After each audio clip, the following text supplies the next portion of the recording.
Haul the roll and go, where am I to go? Meet Johnny, where am I to go? For I'm a young and a sailor lad, and where am I to go?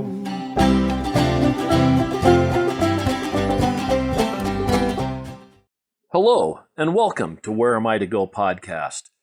Today, before we start the show, I would like to bring up some business things that have kind of been on my mind so that you can know where to get more Where Am I to Go. First off, I'd like to talk about the Facebook page at Where Am I to Go podcast. It's on Facebook, and we've been posting some wonderful pictures of some of the places that we've been and some of the adventures that we've had. Not everything that we go and do is made into a podcast, and so we take pictures at different places and post those pictures so that you guys can enjoy some of the different places we've been. Also, I really am interested in listener feedback. I have an email address at whereamiitogopodcast@gmail.com. Again, that is whereamiitogopodcast@gmail.com.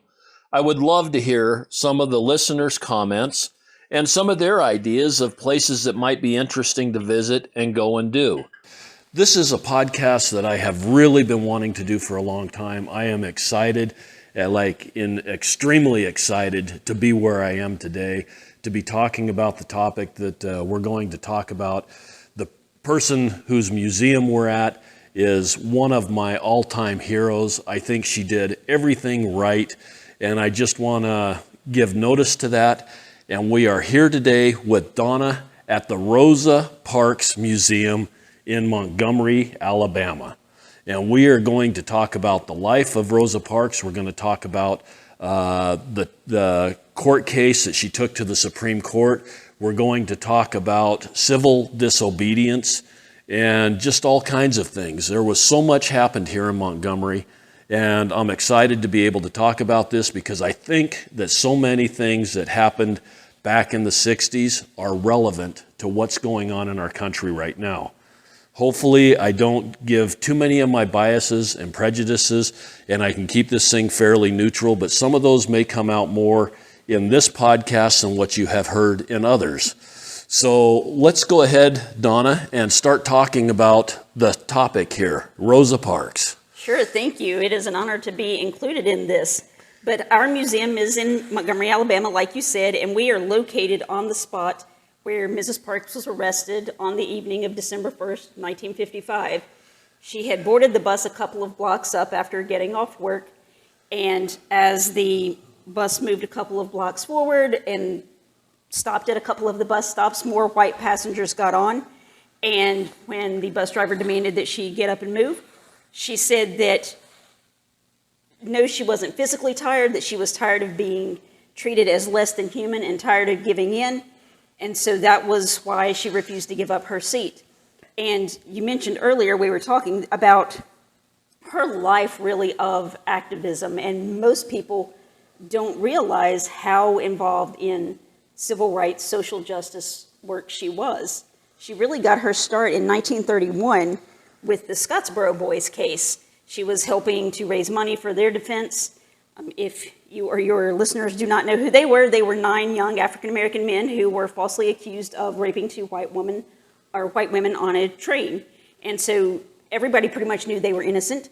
And so all these people in the black community were coming together to try to raise money to help in their defense. And that was actually when she met her husband, or the man that would become her husband, Raymond Parks. And she said that Raymond was really the first activist she had ever met. And he was the one that got her more involved in civil rights work. He was a member of the NAACP, and so she was used to having these NAACP meetings at her house, and the guys would all be sitting around with guns because they never knew who was going to come in or what could happen. And so she said that was kind of always in her mind. And then in 1943, she joined the NAACP herself and was immediately made secretary. And one of her main roles in the NAACP was to travel around the state of Alabama collecting information and stories of these women who had been sexually assaulted, most of the time by white men who went largely unpunished. And so she and other members of the local NAACP would travel around and collect that information, write those stories down to try to get justice for these women. She was also very active in voting rights and trying to make sure people could pass the literacy test and getting to the polls to vote. She was a strong advocate for women and for young people. She truly believed that young people were the future and were who were going to make those changes that were so needed. And so she helped found the youth chapter of the NAACP here in Montgomery. And so she was involved for years before her arrest, and many people, like I said, don't know that. She was also working for a lawyer at the time, or was she involved with somehow or another with a lawyer that was she heavily volunteered with the office of Fred Gray, who was a black lawyer here in town, and because she had this secretarial experience, she volunteered in his office, filing and writing letters and those kind of things. So yeah, she had that experience as well, and she worked very closely with E.D. Nixon, who was president of the local and the state chapter of the NAACP at the time as well. So she had these connections, really all over the state. And Rosa Parks was out looking for this opportunity to be able to take this thing to court. Absolutely not. I said that with tongue in cheek because that is one of those misconceptions. We do have people who come through here who are adamant that she was planted on the bus. She herself said she was not. I have directly spoken to Fred Gray and others who were there and involved, and they all said, no, she was not planted, that she had gone to Highlander Folk School for this desegregation training the summer before, specifically with school desegregation. So she had learned these techniques of how to peacefully protest and how to react if you find yourself in these situations. So she did have that knowledge and she had those skills. And there were people like E.D. Nixon and Joanne Robinson who had been trying to organize a boycott of the city buses for a few years before she was arrested. So, here we say it was kind of this perfect storm of events that led to what ended up happening, her refusing to give up her seat. And she herself said also that she was remembering the murder of Emmett Till that had happened in August before her arrest. And she could picture his mother in anguish, crying, in her grief over his coffin. And that really motivated her to not get up, to, stand up by sitting down for, years and years of abuse. And from what I understand, she also was not the first person that had a case that they were thinking about bringing. Let me see if I can phrase this correctly. From what I understand, Rosa Parks, when she was arrested and everything that happened in that event, she was not even thinking really about the court case that was coming about because there were already two other women that had cases that were somewhat before the court. And Rosa was asked, you are an upstanding citizen, you have no background problems here, and you are the perfect candidate. And she was kind of at the point of, well, I don't know that I really want this. Is that information? You are mostly right. Okay. There was 15-year-old Claudette Colvin who was arrested in March before Rosa Parks was arrested. E.D. Nixon and Joanne Robinson had tried to organize a boycott around her. Many people in the black community felt she was too young to kind of shoulder this burden of this boycott they were trying to organize. And, she was known to have kind of a smart mouth, and so people didn't like that. And then shortly after that, it was discovered that she was pregnant. So that pretty much dashed any hopes of building a boycott around her. And then 18-year-old Mary Louise Smith was arrested in October. Again, E.D. Nixon, Joanne Robinson tried to organize a boycott, and again, they were unsuccessful. Many of those same people still felt that she was too young at 18. She also came from the poorer side of Montgomery, and her father was rumored to be a drunk, and so they didn't feel that she would be an upstanding enough person really to lead this movement either. And so, like you said, though, when Rosa Parks was arrested, they felt that finally they may have kind of this perfect candidate who could be this test case because she was married. She was 42 years old. She had a stable job as a seamstress at a department store down the street. She was involved in her church very deeply and in the NAACP chapter. And so they felt that if the opposition tried to attack her character or find something, that they would not be as easy, or it wouldn't be as easy to do as it would be with the other younger women that had come before her. Right. Okay. Was she kind of reluctant to She use was herself? initially, and her husband and her mother lived with them. They also did not want her to move forward when Edie Nixon and Joanne Robinson and Fred Gray came to her and asked her. But she thought about it a little and realized that, it's time that we do attack the bus laws. And Fred Gray knew, though, that her case would get tied up in the local courts because it was she was charged with violating the city code, because the city code said that the bus drivers had the same authority as the police. So when she was told to move and she refused, that was actually what she was charged with, defying the orders of the bus driver. So because it just was just challenging the city code, he then filed the Browder versus Gale case in February of '56 that included Claudette Colvin and Mary Louise Smith, and then also Aurelia Browder and Susie McDonald. So those 4 women in that Browder versus Gale case were the ones who eventually did end bus segregation. Wow. It's a story. Yeah. It's a cool story. Okay, so we keep talking about the incident. Let's just briefly cover the incident for people that don't know or that need a history lesson. Sure. So Rosa Parks is tired. Yeah. She is tired of giving in, not physically tired. She said that she was, no more tired that day than she was any other day. She boarded the bus, like I said, after getting off work. Her job was right downtown, right from where we are. So she only went about 2 blocks on the bus before it started filling up. And it was customary at the time, if you were a black citizen, you got on at the front, put your money in the fare machine, got back off, and then boarded through the back door. And so you had to get on the bus and then get off the bus? Yes, if you were black, and then fill from the back forward. And wow. So she had done that, and then as the front 10 seats were reserved for whites only. And then the middle section could be either one, depending on how many white people were on the bus and how many seats were available. And so she sat in the front of that kind of neutral section. And then as the white area filled up and the bus driver noticed that there were white passengers standing, that was when he demanded that she and the other people in her row move and give up their seats. And she had actually had a run-in with that same bus driver in 1943, where, again, it was customary that you get in, put your money off, and get off. But the back of the bus was too crowded for her to get on that night in 1943. And so she was going to make her way down the front, and he yelled at her, physically kind of shoved her off the bus, and then drove off and left her there, even though he had taken her money already. Oh, wow. And it was the same bus driver, and so she vowed that night that she would not ride another bus that James Blake was driving. And she said then, in 1955, she didn't realize he was the driver when she first got on. And then when he started yelling at her, she realized that he was this same guy. And he was one of the more notorious bus drivers in the city for kind of abusing his power. So that just probably added to her resolve to not move to the back. Right. So she was arrested. He said that, if you don't give up or get up, then I'm going to call the police and have you arrested. She said, you may do that. So he did, and she was arrested, taken down to the county jail, spent a few hours, finally was allowed to make a phone call to her husband, who then got on the phone to Fred Gray and Edie Nixon, who contacted the police department to try to get her released. The police wouldn't really have anything to do with them because they were black.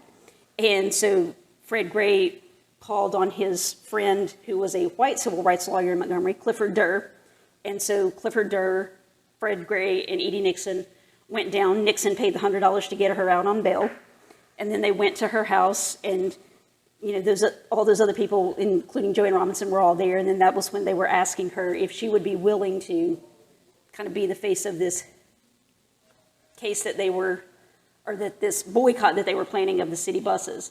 And the reason they were attacking the buses or the bus system, many of the people in Montgomery at the time said that was really where they faced kind of this in-your-face discrimination, racism on a day-to-day basis, because if you were black, you could avoid the white water fountains or the white department stores, but everybody rode the buses together. Over 75% of the riders were black citizens. And so that was really where they faced the constant name-calling, being spit on, shoved, and all this stuff. So that was why they decided to attack the bus system first. And at first they weren't trying to end segregation, they just wanted to be treated with respect. So it wasn't even like it was this ridiculous claim or, goal that they were trying to achieve. Right. Okay, and just to back up a little bit, as we walk into your museum, the first room that you come to is a room with a bunch of screens so that you can kind of get a feel for what was going on at the time. And what else is your video? Yeah, so a lot of them are personal testimonies from people who lived here, and they tell you the stories that they experienced firsthand on the buses with being thrown off, being left, being spit on and shoved and everything. And then you also get some of the background of Rosa Parks herself. And so you get more of her training at Highlander Folk School and, as she was growing up, that she really took her inspiration from her mother and her maternal grandparents who had been enslaved, and they were then sharecroppers, and so they all worked on the family farm as she was growing up. But they were really the ones that instilled in her this sense of self-worth and value, and to stand up for herself and to stand up for, anybody that she saw who was in need or being mistreated or treated unfairly. And so that was really what made her kind of who she was as far as seeking equality for all people. Okay. And then we come out of the introduction room. Yep. and we end up in the room where you've got a bus. Yes. And it is not the bus that she was riding, but it is an actual 1955 bus from that same fleet. Well, she boarded at Montgomery and Commerce, and then she was arrested just before Montgomery and Lee. Okay. So like I said, she hadn't gone very far, just a couple of blocks. Okay, then we come on into the next room here. Yeah, in this room, the next room after that bus reenactment of her arrest, then you come into the room that we call the negotiation room, where you really get more information on the beginning of the boycott and how the Montgomery Improvement Association was formed to lead the boycott that was coming. It was planned for December 5th because that was the day she had to go to court. She was found guilty of violating the city code, and she was fined $10 plus $4 in court costs. And then that night there was a mass meeting held where over 5,000 of Montgomery's black citizens came, and the question was put to them, do you want the boycott to be this one-day thing like they were originally planning, or do you want to continue? And unanimously they said, no, let's keep going until we start getting better treatment. Now let's back up to a fact that you made before. 75% of the users of the bus system were blacks. Yes. So a boycott is 75% of their business being nailed by this boycott. Yeah, and that day, like I said, December 5th, it was an overwhelming success. Over 97% of that 75% stayed off the buses. So there were a few black citizens that rode, but there were very, very few. The bus company ended up losing about $3,000 every day in those early days of the boycott, and they still were not willing to negotiate.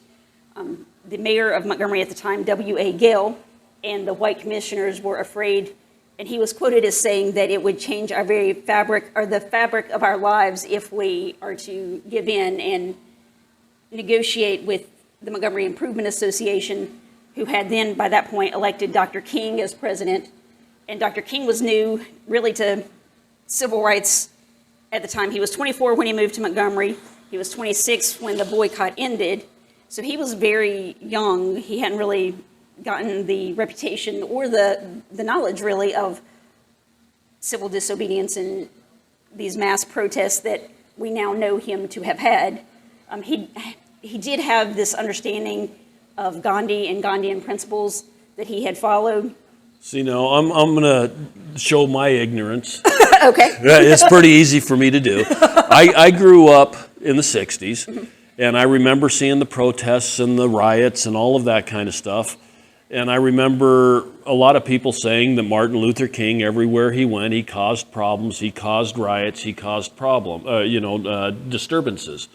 But in the last 5 years or so, I have read a couple of books that are just Martin Luther King's speeches.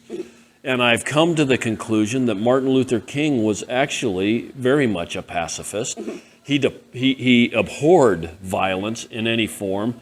And when people would come to him saying, we need to do a violent overthrow, he was the first one to say, no, we need to do this peacefully. We can't have them looking at us as violent and trying to overthrow. They need to look at us as men that are willing to force changes to happen through peaceful means. Yeah, you're absolutely And, right. I ended up gaining a lot of respect for Martin Luther King that I didn't have before, but that was more my product of the 60s and the people around me, I think's interpretation of what Martin Luther King was doing. And if anybody has that view, I strongly encourage you to get a couple of books that have his speeches written out, because there's no violence anywhere in it. So, Rosa Parks, in one of her books, talks about this particular instance where he was speaking and this guy, jumped up and punched him in the face, really, and, all the people that were there with him pretty much jumped on the guy and wanted him, arrested or wanted to beat him up themselves. And King said, no, I understand where he's coming from, his frustrations, let him go. And so, yeah, it's just, one in many instances where he displayed his pacifism, like you said. And right. even when his house was bombed at the end of January and this crowd had gathered, and actually when we move into the next room there, we'll see some of those newspaper clippings from when his house was bombed, and this crowd had gathered and they wanted revenge on the people they suspected had bombed his house. And he told them, no, lay down your weapons, go home. He who lives by the sword dies by the sword, and reminded them that the only way, like you said, that they were going to be successful was through peace and nonviolence. So, yeah, and, we see some of the same things, like you said, that are going on today with people calling many of the protesters, Rosa Parks was called an agitator, King was called an agitator, so many of the others were called agitators, but they were advocating peaceful civil disobedience. Right. And that's the civil disobedience part is the cool part. Okay, so we've got a couple of different displays here.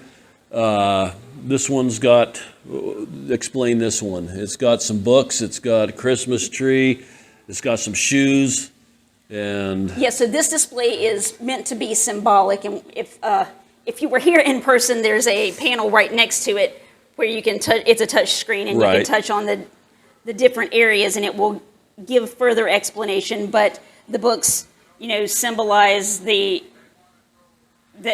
how, this was after Brown versus Board of Education, but the schools were still, even though they were integrated, the black children were often treated unfairly or did not have the same supplies or resources that the white kids had.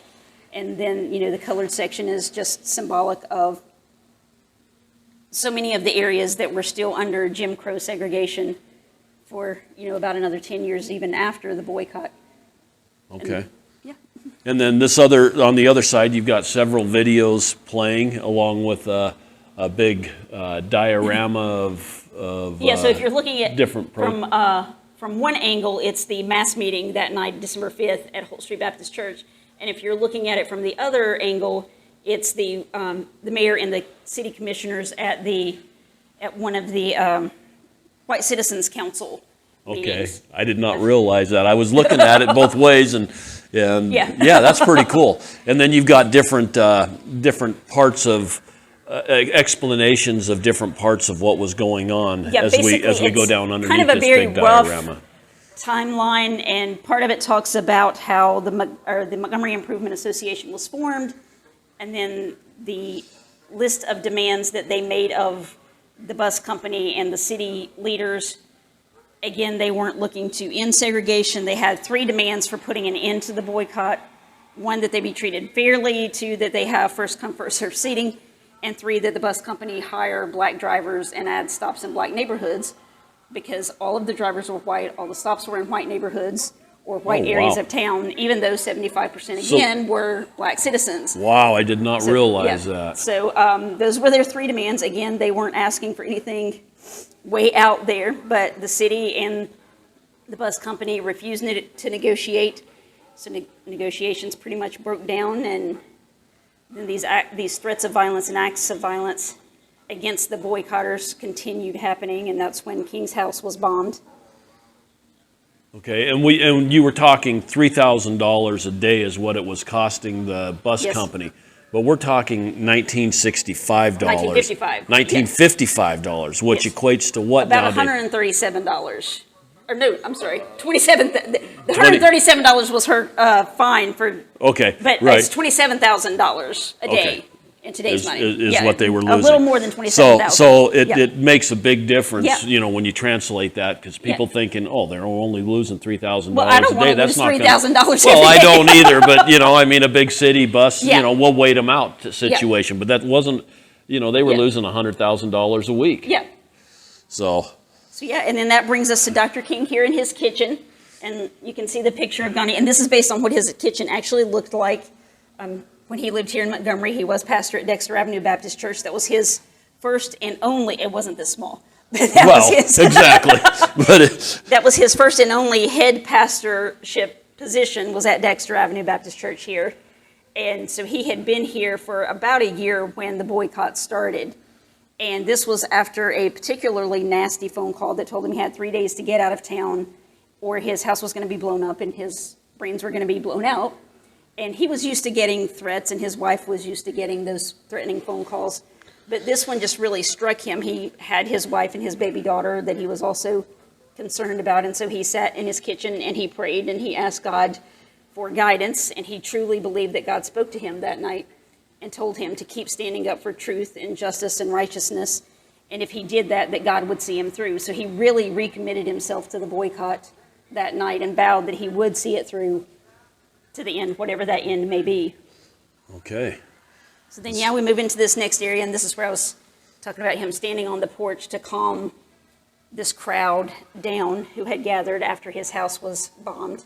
His wife and baby daughter and a family friend were at the house. Luckily, Mrs. King heard a noise on the porch and grabbed the baby, and they all ran to the back when the dynamite exploded. So nobody was injured, but And did it blow up his house? it damaged the front of it pretty badly, yeah. Wow. And so then this next little area, we briefly talk about Browder versus Gale, which we already talked about that and how that was filed on behalf of the 4 other women who had either been arrested or, been manhandled, forcibly removed from the city buses to challenge it was filed in the Middle District Court challenging the state statutes on segregation on the buses first, and then eventually it went to the United States Supreme Court.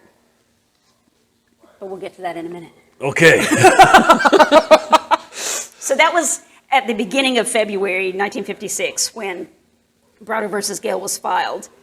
And then by the end-ish of February 56, the city leaders were still looking for some legal way to put an end to the boycott.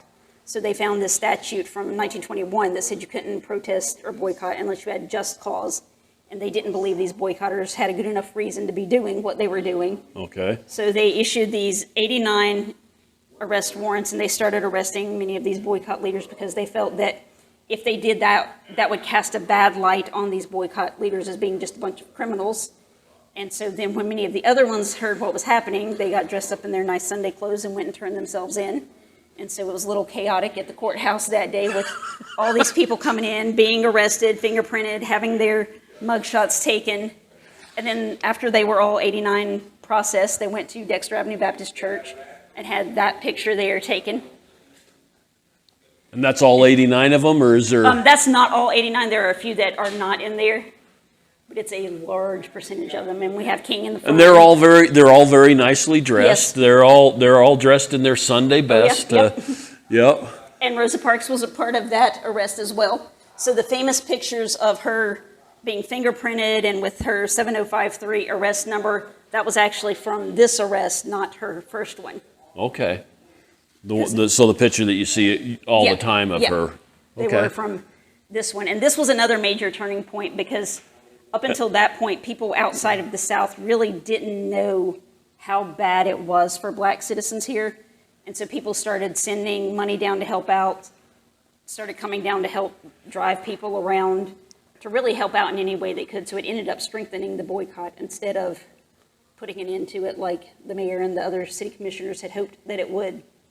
Okay, and let's talk about this boycott, because this wasn't, you've got 75% of the black population that is riding the bus, and all of a sudden they're not riding the bus anymore. Right. How are they getting to work? How are they negotiating this boycott? Because this couldn't have been easy for them, Right. where they didn't have transportation, they all had jobs, or they had to have jobs. I mean, Yeah. this was before the days of unemployment or working at home. working at home or any of that kind of Right. stuff. They had to get to work in Yeah. order to do this, or else they were going to lose their jobs.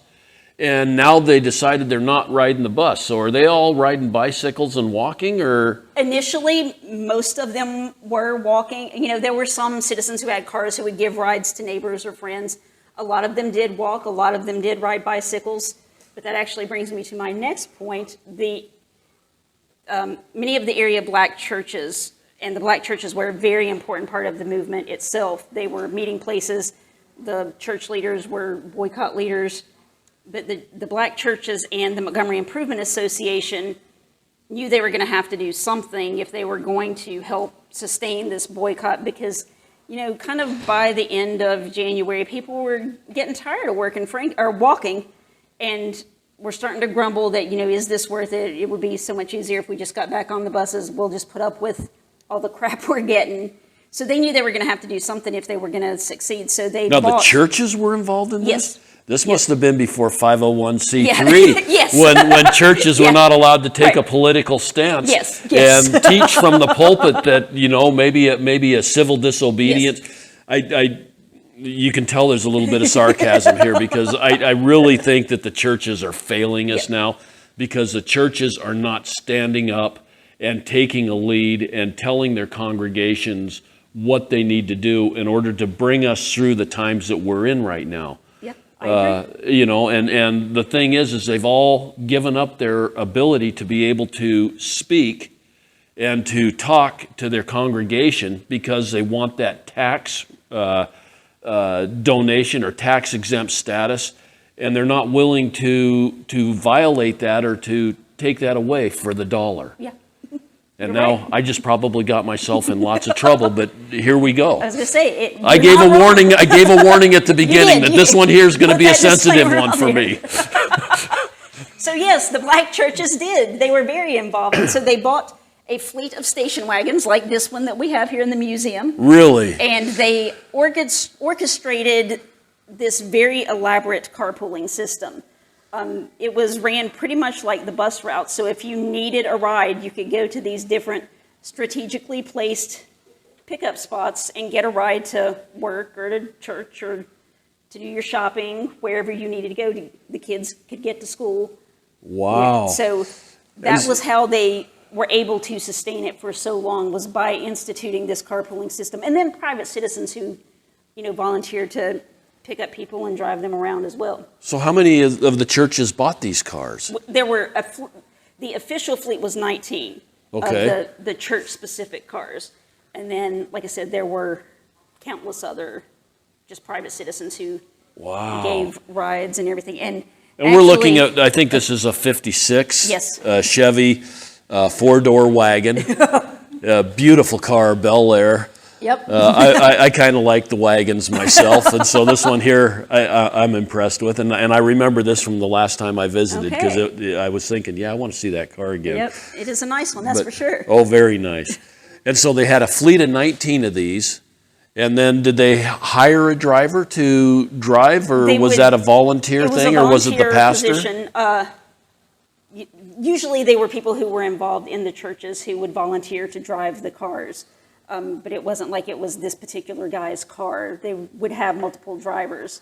But they could not take any money, because the city would not allow them to operate as taxis, because they wouldn't issue them taxi licenses or insure them as taxis. They wouldn't insure the cars, period. Finally, Dr. King was able to convince a friend in Atlanta to, reach out to his contacts internationally, and Lloyd's of London was finally the one who actually insured the cars. Wow. And that was partially because they were trying to make reparations for their part in the transatlantic slave trade. Okay. So, we have all of these connections. But yeah, so during this time also, because the bus company was losing $3,000 every day, and that was a major hit to the city's finances, they had instituted this get tough policy where they really stepped up surveillance. And so we have this big picture here, and you can see the 3 motorcycle police watching the E.L. Posey parking lot, which was one of the major pickup spots of the carpooling system. And they would keep very detailed surveillance records of who was driving the car, which church was associated with the car, who was being dropped off and picked up. And if they saw any money exchange hands, then they could find the driver or the church, or they could arrest the driver as well. So they, like I said, couldn't take any money or had to be sneaky about it. Well, who financed the cars? Was that Well, done from they people would take outside up of the town, or special was? offerings at the weekly mass meetings, also at church on Sundays. They would take up special collection for any of the maintenance to buy gas. And then one of the other major funders we'll get to in just a second. But then there were like private donations too, just ordinary citizens who would send money. And by that point, really, they had started coming in from all over the country, and some international support too, starting to send money to really help sustain the boycott. Wow, that is so cool. And the thing that I find so cool is that the community gathered together and they all agreed to do this. I mean, it's not like 1 or 2 people deciding they're not going to go to Walmart because they don't like where Walmart purchases their stuff. That's pretty ineffective when you've got 10,000 others going. But in order to make the change, the community came together and made the change. And they lived through the hardship because this couldn't have been easy for any of them, and it went on for what, a year? A little over a year, yeah. A little over a year. They stuck with it for a year, and then the changes were forced to come in. That is just, to me, that's the story. Yeah, so, all this, during this time and everything, that Browder versus Gale case is going through the court system. The Middle District Court ruled that it was unconstitutional to segregate on the city buses. Of course, the mayor and the white city councilors were not happy about that, so they immediately appealed. Finally, it went to the Alabama Supreme Court. They ruled in opposition to the district court, and so then Fred Gray and Charles Langford and Clifford Durr appealed that decision, and finally it went to the Supreme Court, and in November of '56, the U.S. Supreme Court ruled that it was unconstitutional. They upheld the original ruling, and that officially, legally ended the boycott, but it didn't officially end it. I just said that backwards. But Dr. King and the other heads of the MIA wanted to wait until those documents were officially in hand in Montgomery before they told the people to get back on the buses. So finally in December, well, and of course, once this all went through the court case and all that, there wasn't any more animosity, and just jumping back on the buses was cool. Yeah, of course. That's the way it works. Segregation is over and done with. Yeah. Yep. Okay, we're going to take a quick sponsor break here, and then we'll be right back.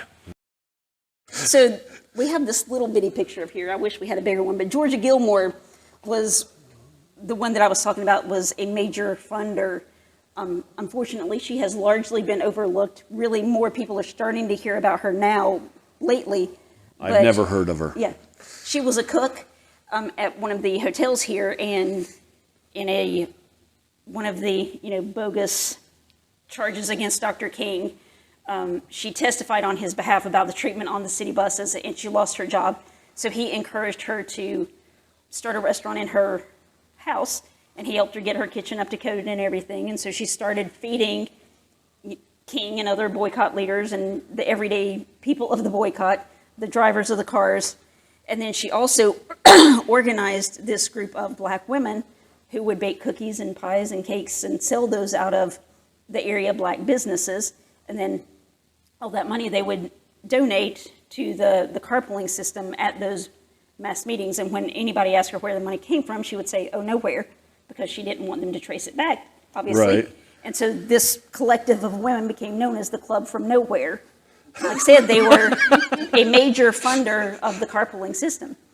Okay, and I was just reading here, it says that they had 350 cars that they used. Now, they bought the 19 new cars, but they had 350 cars in their carpooling system. Like I said, private citizens that would Yeah, volunteer I didn't to- realize yeah. that it was that big. Yeah. That's a lot of cars. That's a It lot is, of drivers and people that are putting themselves out at their own expense. I mean, maybe a little bit coming in here and there to make this thing work. Yeah, and we have an image over here of Jeannie Gratz, and she and her husband, well, he was a pastor. He was a white pastor at an all-black church, Trinity Lutheran Church here in Montgomery, and they were, strong advocates for equality, desegregation, and they were friends and neighbors they were neighbors of Rosa Parks and then became very good friends with Rosa Parks, and they were very involved in the boycott itself. Reverend Gratz was the only white board member of the MIA,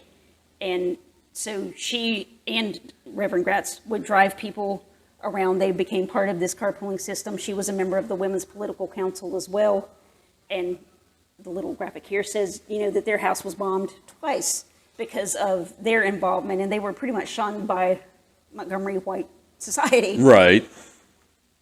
So, Wow. yeah. This is just, it's so big. And yet I don't think people realize how big it was, how involved it was, how long it was. Yeah. And it's just such a cool part of history. I agree. And this museum is an awesome museum. Well, thank you. We try. So, okay. So yeah, finally, toward the end of December '56, those court documents did arrive, and so King and the other heads of the MIA officially declared an end to the boycott. And what's MIA stand for? Montgomery Improvement Association. Okay. So December 21st, 1956, 382 days after it started, the boycott officially ended when people got back on the buses for the first time in 13 months. And so now everybody could get on at the front and go sit wherever, so you didn't have to get off and go to the back anymore. But, there were still, roughly about a year after, there were still, buses being shot at, people being manhandled, name-called, shoved. Eventually it did get better, but it didn't just go away, obviously, overnight. Well, and it wouldn't. I'm Yeah. sure that the feelings were very Yeah. divided and very inflamed. Yeah. I mean, for probably years afterwards. It And what did happened to strip the bus driver? Well, he kept driving the bus. The ruling did strip after the ruling, that one didn't particularly deal with it, but it did strip the police authority from the bus drivers. So they didn't have those capabilities that they had before. So that helped with some of the issues, that they couldn't legally force these people to do anything. But he retired from driving the buses. He was adamant till his dying day that he was just doing his job, that he didn't know why all this stuff happened. Pretty much what you would expect, Right. unfortunately. Yeah, very much so. But yeah, okay, I didn't realize that he went on to retire Yeah. and all that as a bus driver. Yep. Rosa probably still never really liked Yeah, him and no. didn't want to ride on his bus. No. So then that day, December 21st, those became known as the victory rides, when King and many other boycott leaders rode around that whole day on the buses, just talking to people, shaking hands, letting them know that they appreciated the sacrifices. Like you were saying earlier, they knew that without this community of people coming together to sacrifice for over a year, that they wouldn't have been successful. But because they did, and they did it peacefully, cohesively, with strong leadership, and they were able to bring about these social and legal changes, that's why the boycott is known as the beginning of the modern civil rights movement. Okay. And then they moved on from there to different places. I mean, Martin Luther King was Yep. all over the place. Yeah, Speaking and stuff. Was he involved in other boycotts or protests or?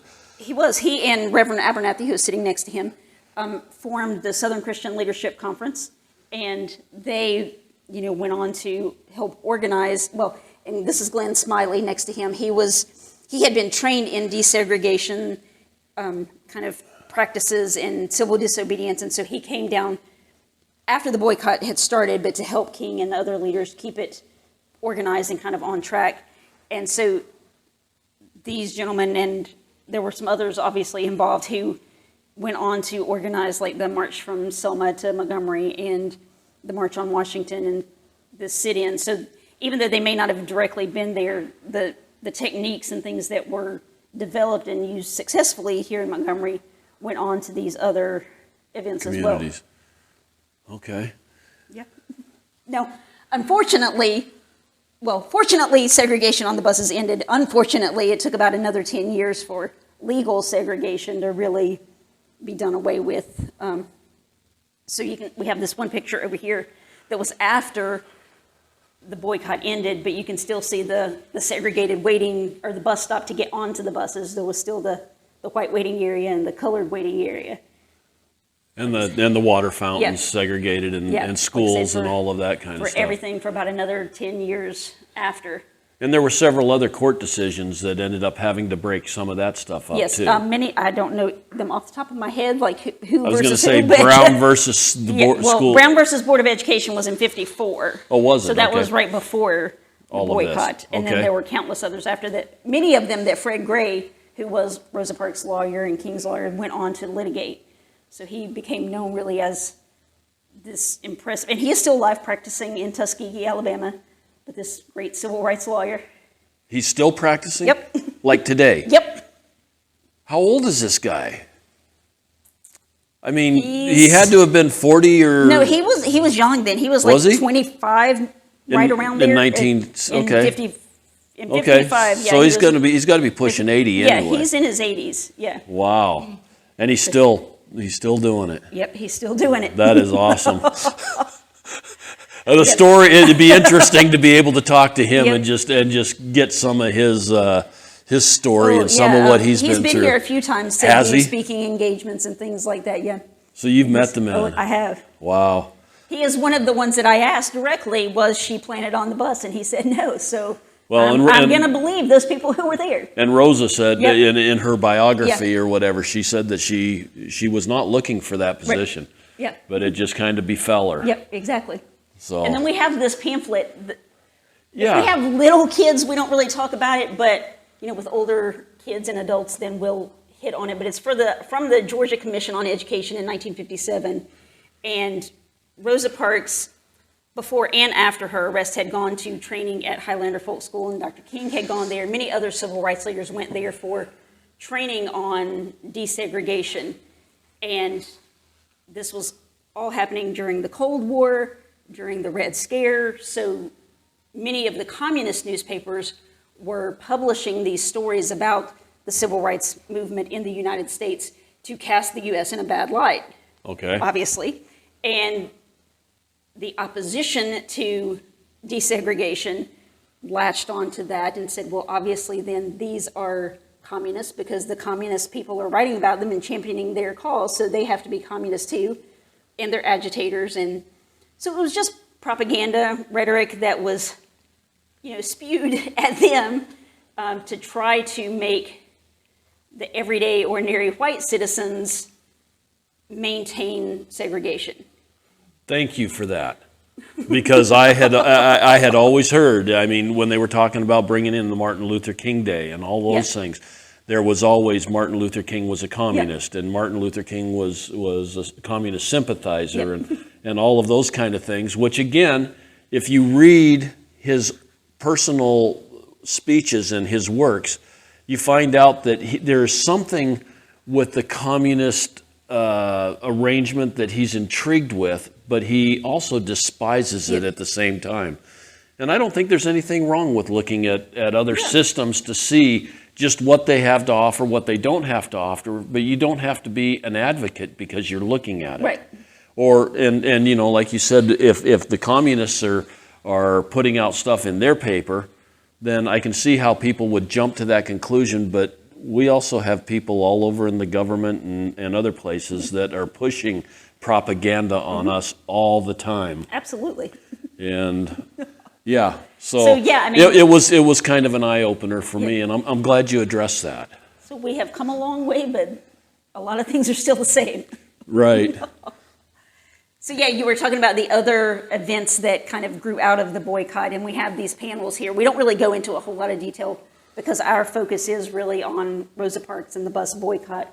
But, we mentioned how the leaders who really came up like King and Abernathy went on to all of these other civil rights, events and protests, and how those strategies went on to varying degrees of success and effect. And we have the the lunch counter sit-ins here and the freedom rides.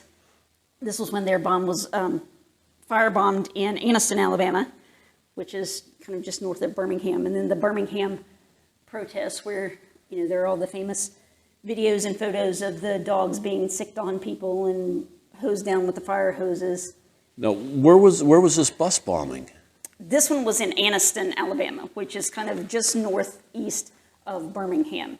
Okay. And were there people on the bus when it was bombed, or? They had just gotten off. Well, when the dynamite was first thrown at it, they were able to get off before it, really blew up. And then a separate Freedom Rides came here, and there's actually a Freedom Rides museum about a block and a half around the corner from us. From when they arrived here, this was a separate bus, obviously, but they were dragged off and beaten here, and then they took refuge in First Baptist Church, which is on Ripley Street, until the National Guard came in and was able to get them back on a bus and send them on their way.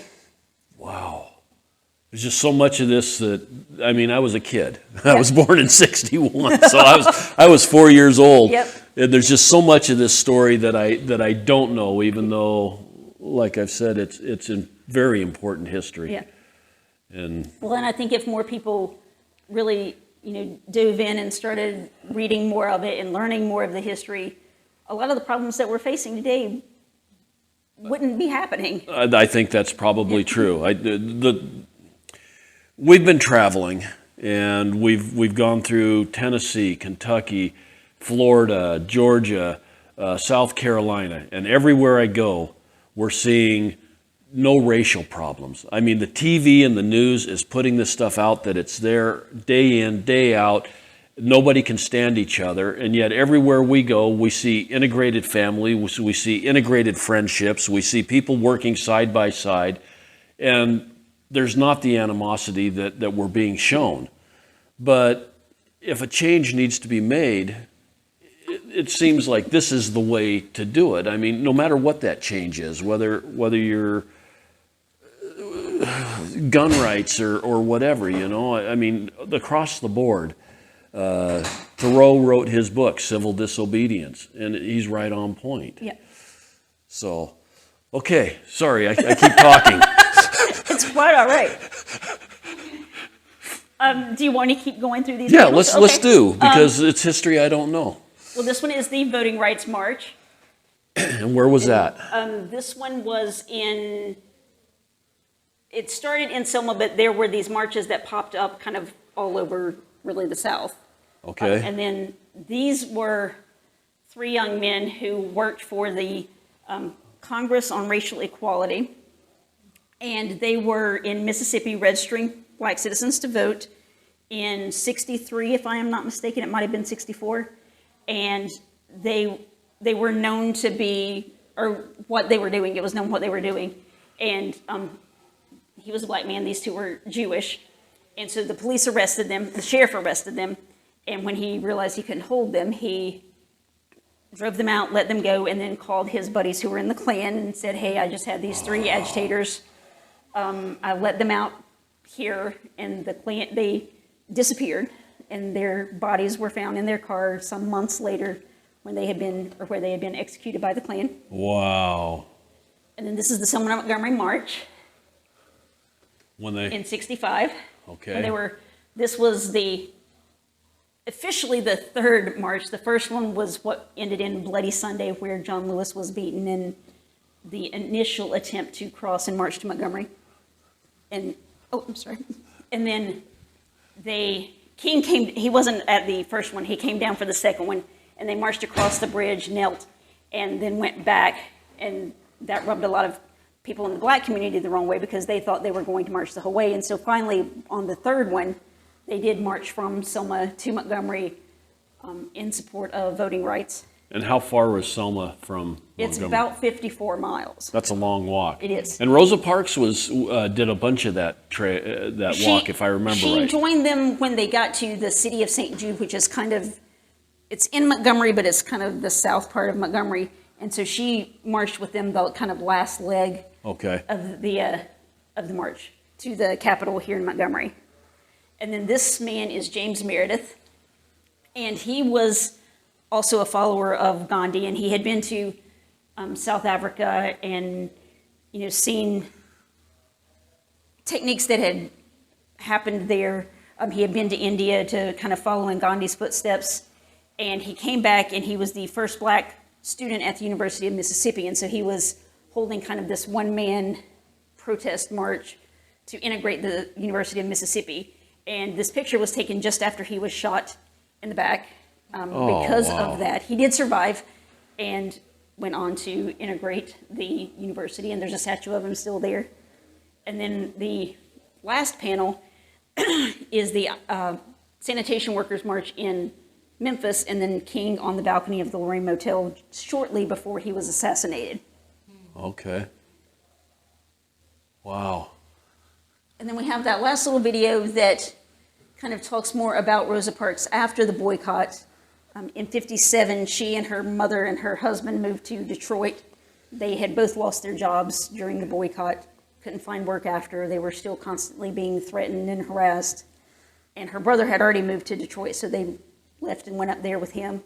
She briefly went to Virginia to work and then came back to Detroit, where she lived the rest of her life. She passed away on October 24th, 2005 at the age of 92. And even after she moved to Detroit, she was still very active in advocacy for women, for young people. She and her friend Elaine Steele formed the Rosa and Raymond Parks Institute for Self-Development to educate and empower young people. She, as part of Congressman John Conyers, or when she went to work for him, they were very involved in workers' rights and unionizing workers in the auto industry to get better wages and treatment there. She, continued advocating for voting rights. So she was involved in a lot of stuff. She went to protest against apartheid in South Africa. So she had a long life of activism and working towards equality for all people. And never hurt anybody. Right. Never hurt or destroyed anything. Yeah.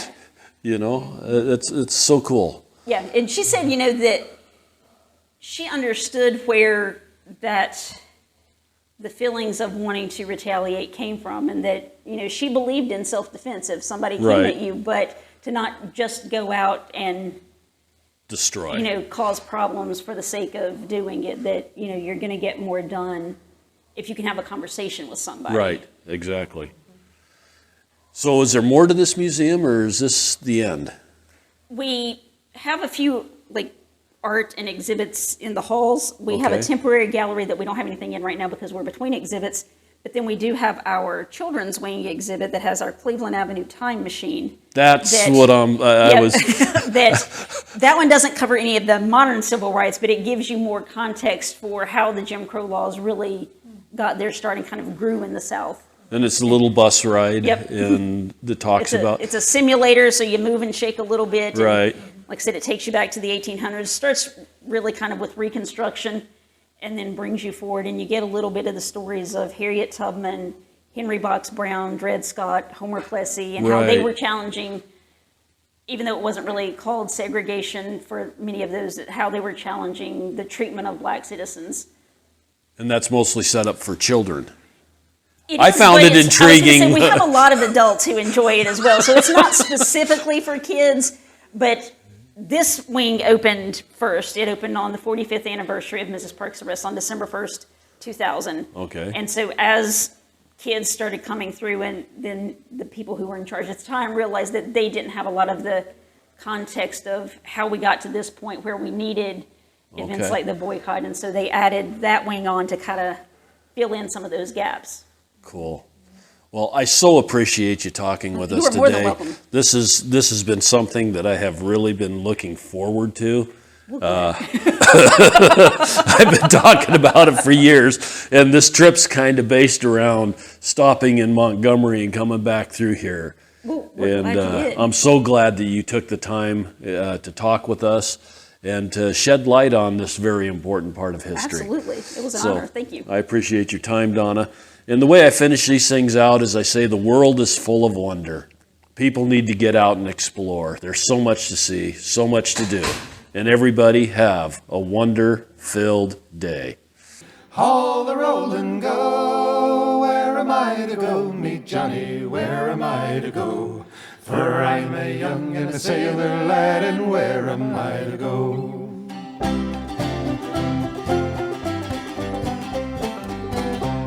It's out along the topsail yard, that's where you're bound to go, Johnny. Way, hey, hey, haul the roll and go. It's out along the topsail yard to take the topsail. For I'm a young and a sailor lad, and where am I to go? Oh, where am I to go? Me Johnny, where am I to go? Johnny, way, hey, hey, haul the roll and go. Where am I to go? Me Johnny, where am I to go? For I'm a young and a sailor lad, and where am I to go?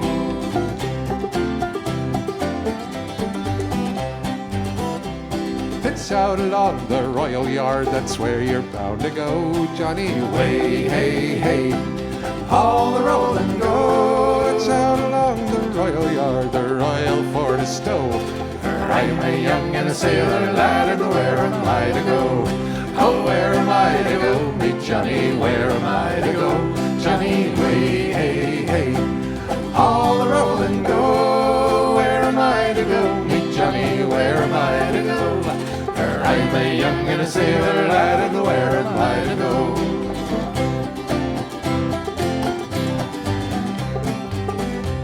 You're bound away around Cape Horn, that's where you're bound to go, Johnny, way, hey, hey, haul the roll and go. You're bound away around Cape Horn amongst the ice and snow. For I'm a young and a sailor lad, and where am I to go? Oh, where am I to go? Me Johnny, where am I to go? Johnny, way, hey, hey, haul the roll and go. Where am I to go? Me Johnny, where am I to go? For I'm a young and a sailor lad, and where am I to go? Oh, where am I to go? Me Johnny, where am I to go? Johnny, way, hey, hey, haul the roll and go. Where am I to go? Me Johnny, where am I to go?